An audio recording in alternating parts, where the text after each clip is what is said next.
May ilang celebrities nang nag-concede sa kanilang mga kalaban sa gitna ng naggaganap na bilangan ng boto para sa 2025 midterm election sa bansa. Ilan naman sa mga natalo sa laban ay ang dating magjowang sina Marjorie Barreto at Dennis Padilla, pati na rin sina Ara Mina at Aljur Abrenica.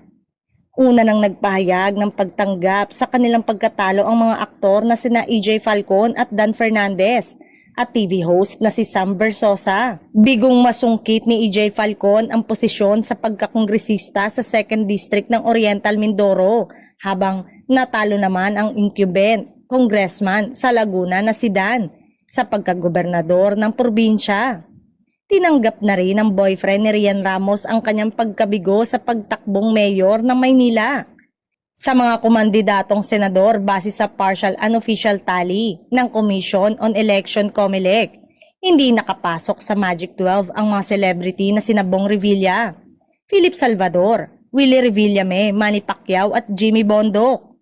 Hindi rin pinalad ang anak ni Vilma Santos na si Luis Manzano sa una niyang pagtakbo bilang Vice Governor ng Batangas.